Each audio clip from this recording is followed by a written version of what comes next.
Hello friends, स्वागत है आपका एक बार फिर से मेरे यूट्यूब चैनल पे। तो दोस्तों, आज हम लोग डिस्कस करने जा रहे हैं हाइगन्स प्रिंसिपल।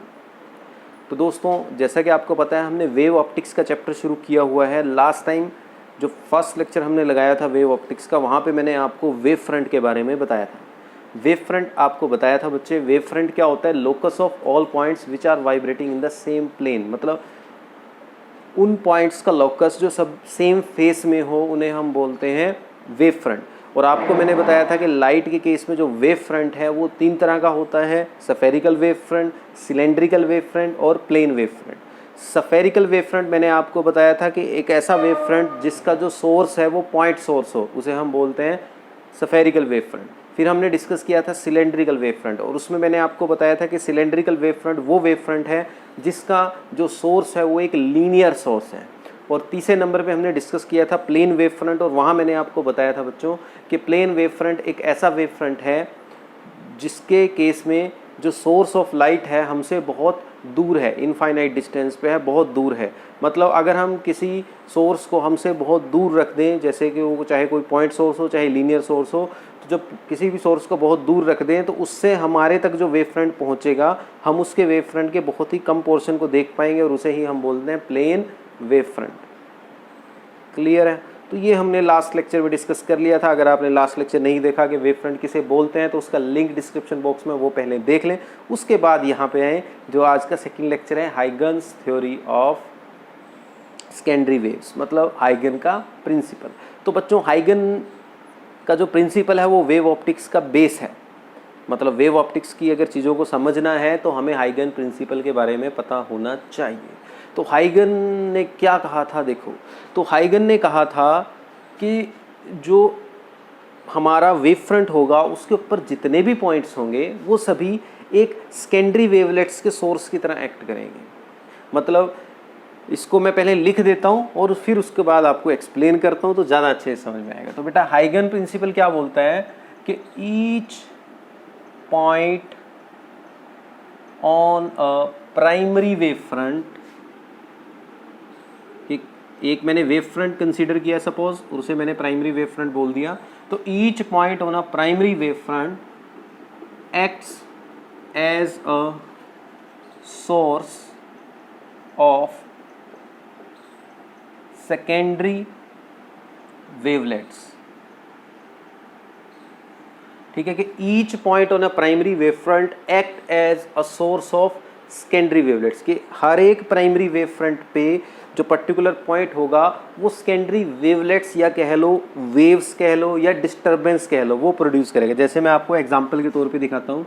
सपोज ये मैंने एक स्फेरिकल वेव फ्रंट का कुछ पोर्शन लिया, ये एक स्फेरिकल वेव फ्रंट है, और ये अब इसको 3D में समझना है आपने। ये कोई मैंने ऐसे कर्व लाइन नहीं खींची, ये एक स्फेरिकल वेव फ्रंट का कुछ पोर्शन मैंने कंसीडर किया है जो किसी पॉइंट सोर्स से निकल रहा है। ये मेरा पॉइंट सोर्स है और इसमें से ऐसे वेव फ्रंट्स निकल रहे हैं। तो मैंने कोई एक वेव फ्रंट यहाँ पे पर्टिकुलर जो है कंसीडर किया है। तो यहाँ पे हाइगन प्रिंसिपल बोलता है कि इसके ऊपर अगर मैं कोई भी पॉइंट लेता हूँ, मतलब हर एक पॉइंट, फॉर एग्जाम्पल मैं इस पर 3-4 पॉइंट लेता हूँ। पॉइंट ए, ये मैंने लिया पॉइंट बी, ये मैंने लिया पॉइंट सी, ये मैंने लिया पॉइंट डी, और ऐसे ही यहाँ पे मैंने लिया पॉइंट ई। तो कुछ पॉइंट्स मैंने यहाँ पे ले लिए। तो हाइगन प्रिंसिपल बोलता है कि ये जो पॉइंट्स मैंने लिए हैं they will act as the source of secondary wavelets. मतलब इन सभी पॉइंट्स से अपना अपना एक डिस्टर्बेंस क्रिएट होगा। मतलब ये अपनी तरह से एक सोर्स की तरह एक्ट करने लग जाएंगे जो अपने अंदर से वेव्स निकाल लेंगे, जिन्हें हम सेकेंडरी वेव्स बोलते हैं। क्या बोलते हैं? Secondary waves. कहने का मतलब ये हो गया बच्चों कि ये मेरा प्राइमरी वेव फ्रंट था जो इस सोर्स से प्रोड्यूस हुआ, कि मेरा सोर्स ऑफ लाइट है जिसमें से ऐसे प्राइमरी वेव फ्रंट निकला, और इस प्राइमरी वेव फ्रंट के ऊपर जितने भी पॉइंट्स हैं वो as a source of secondary wave act कर रहे हैं। मतलब वो अपने अंदर से नई वेव्स निकाल रहे हैं स्फेरिकल, कुछ इस तरह से। मतलब वो अपने अंदर से स्फेरिकल वेव्स निकाल लेंगे with the speed of light. ठीक, तो मान लिया इनमें से वेव्स निकल रही हैं, ये अपने अंदर से वेव्स निकाल लेंगे with the speed of light, इस तरह से चारों डायरेक्शन में, मतलब रैंडमली 360 डिग्री के एंगल में हर जगह ये एक स्फेरिकल डिस्टर्बेंस क्रिएट करेंगे जिसे हम बोलते हैं सेकेंडरी वेव। यहाँ तक समझ में? ऐसी बी पॉइंट से भी क्या निकलेगी? एक सेकेंडरी वेव। सी पॉइंट से भी क्या निकलेगी? एक सेकेंडरी वेव। डी पॉइंट से भी क्या निकलेगी? एक सेकेंडरी वेव। और ई पॉइंट से भी क्या निकलेगी? एक सेकेंडरी वेव्स। और ये जो डिस्टर्बेंस निकल रहा है, this disturbance is emerging with the speed of light. कितनी स्पीड से निकल रहा है? स्पीड ऑफ लाइट से। तो किसी भी प्राइमरी वेव फ्रंट पे जो मैं पर्टिकुलर पॉइंट्स लूँगा, कोई भी पॉइंट ले लूँ, हर पॉइंट से क्या निकलेगा? एक सेकेंडरी डिस्टर्बेंस निकलेगा, एक सेकेंडरी वेव निकलेगी जो कितनी स्पीड से चलेगी? स्पीड ऑफ लाइट से चलेगी। क्लियर है यहाँ तक? और उसके बाद इन्होंने कहा, क्या कहा इस प्रिंसिपल में कि each point on a primary wave front act as a source of secondary wavelets and these secondary wavelets or we can say simply the waves, ठीक है। these secondary wavelets or waves combines to form a new wave front। और ये मिलके क्या बनाती हैं? एक नया वेव फ्रंट बनाती हैं और उस वेव फ्रंट को हम बोलते हैं सेकेंडरी वेव फ्रंट। क्या बोलते हैं बच्चों उसको? Secondary wave front. यही आपका है हाइगन का प्रिंसिपल। ध्यान से देखो, ये मैंने एक प्राइमरी वेव फ्रंट लिया था, this is my primary wave front, पहला wave front, primary wave front, ठीक है बच्चों, ये है मेरा प्राइमरी वेव फ्रंट। और इसके ऊपर जो मैंने पर्टिकुलर पॉइंट लिए A B C D E, इनसे क्या निकल रही हैं? सेकेंडरी वेव्स निकल रही हैं चारों डायरेक्शन में। कि जैसे मान लिया ये कि वेव फ्रंट है, यहाँ मैंने पॉइंट A लिया, तो इससे हर डायरेक्शन में क्या निकल रही है?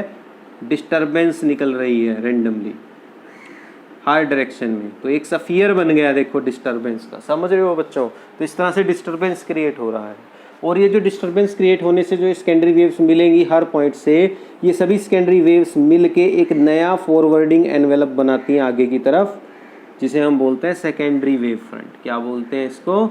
Secondary wave front. ये जो हमें मिला, ये क्या है? हमारा सेकेंडरी वेव फ्रंट है। क्लियर है? तो इस तरह से जो है हमारी जो वेव्स हैं, लाइट जो है in the form of wave fronts travel करती है। तो इस वेव फ्रंट से एक नया वेव फ्रंट बन गया ये। अब इस वेव फ्रंट के ऊपर भी जितने पॉइंट है वो सभी as a source of secondary wave act करेंगे। इससे नई वेव्स निकलेंगी, उनसे एक नया वेव फ्रंट बनेगा, फिर एक और नया वेव फ्रंट बनेगा, फिर एक और नया वेव फ्रंट बनेगा। तो इस तरह से लाइट जो है वेव फ्रंट्स की फॉर्म में ट्रेवल करती है। तो ये है हमारा हाइगन का प्रिंसिपल। थोड़ा सा और डिटेल में दोबारा से बना के आपको समझा देता हूं, एक बार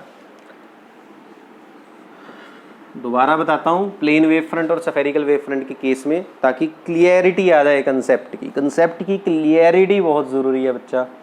तो जैसे सपोज ये मेरा सेकेंडरी वेव फ्रंट मैंने लिया, ठीक है जी।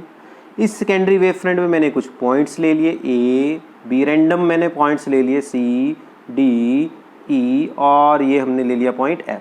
अब हाइगन प्रिंसिपल बोलता है कि हर पॉइंट से सेकेंडरी वेव्स निकलेंगी, है ना। डिस्टर्बेंस क्रिएट होगा कि जैसे ये हमारा वेव फ्रंट है, तो बच्चों हर पॉइंट से क्या क्रिएट होगा? एक डिस्टर्बेंस क्रिएट होगा।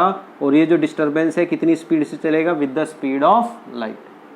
अब अगर कोई मुझे कहे कि after any time t, after any time t जो नया वेव फ्रंट बनेगा वो ड्रॉ करो। तो t टाइम बाद बताना है। तो आप बच्चों देखो, अब ये जो मेरा डिस्टर्बेंस है ये कितनी स्पीड से चल रहा है? c की स्पीड से, स्पीड ऑफ लाइट से, c से।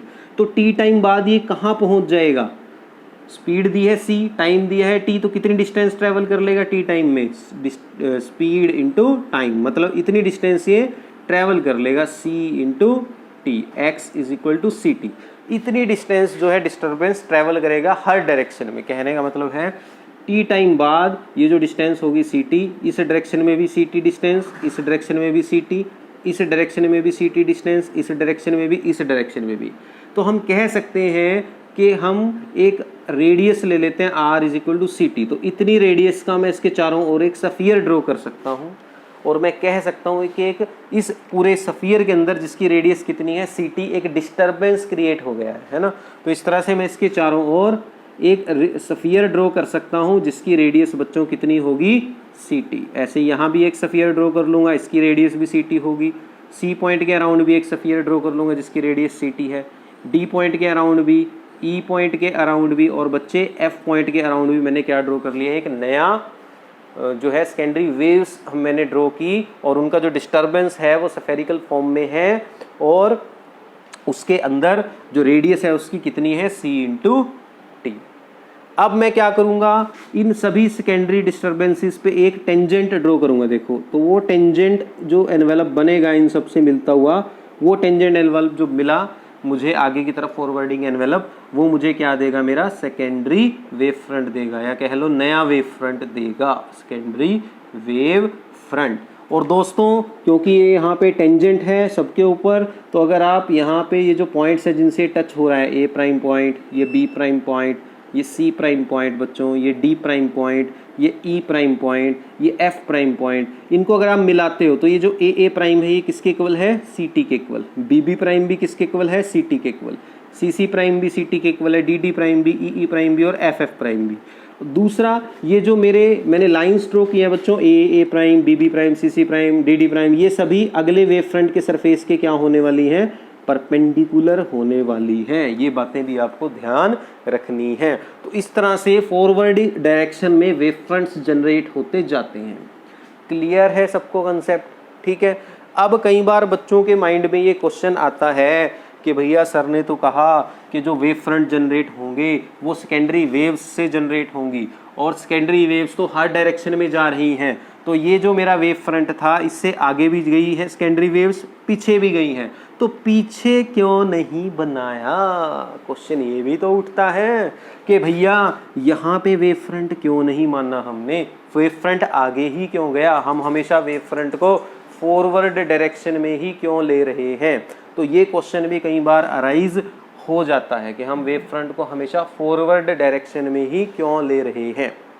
तो इसका सॉल्यूशन यहीं से निकल जाता है कि हम हमेशा इसको फॉरवर्ड डायरेक्शन में ही क्यों ले रहे हैं। इसको मैं अब यहाँ पे एक्सप्लेन आपको करूँगा कि क्यों ले रहे हैं, क्यों हम इसको फॉरवर्ड डायरेक्शन में ले रहे हैं, ठीक है। तो देखो फॉरवर्ड डायरेक्शन में इसलिए लेते हैं कि मैथमेटिकली इसको हम प्रूव कर सकते हैं। मैथमेटिकली कैसे प्रूव कर सकते हैं बच्चों, कि जो हमारा ये डिस्टर्बेंस क्रिएट हो रहा है, ठीक है, जो हमारा ये डिस्टर्बेंस क्रिएट हो रहा है इसको हम हमेशा फॉरवर्ड ही लेते हैं, बैकवर्ड नहीं लेते। बैकवर्ड इसलिए नहीं लेते क्योंकि जो एनर्जी है वो बैकवर्ड फ्लो पॉसिबल नहीं है एनर्जी का। Light is a form of energy और एनर्जी का बैकवर्ड फ्लो पॉसिबल नहीं है, वो फॉरवर्ड फ्लो ही होगा।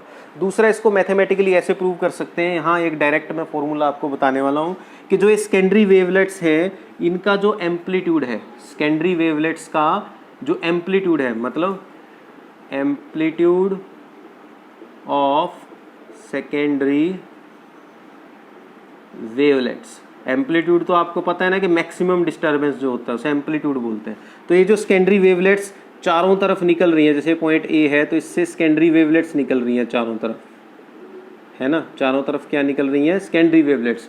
तो इनका जो एम्पलीट्यूड है वो डायरेक्टली प्रोपोर्शनल होता है 1 प्लस कॉस थीटा, ठीक है बच्चों। किसके डायरेक्टली प्रोपोर्शनल होता है वो 1 प्लस कॉस थीटा की। और यहाँ पे थीटा क्या है, theta is the angle between the direction of light and the secondary wavelet, ठीक है। कि सेकेंडरी वेवलेट की जो डायरेक्शन है थीटा, यहाँ पे क्या है बच्चों, एंगल है। थीटा क्या है, एंगल, किसके बीच में, angle between the direction of secondary wavelet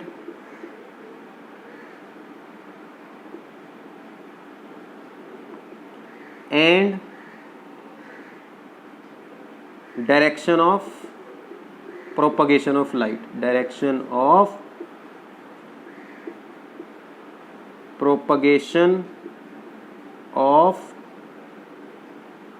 light, ठीक है ना, एंगल है थीटा यहाँ पे।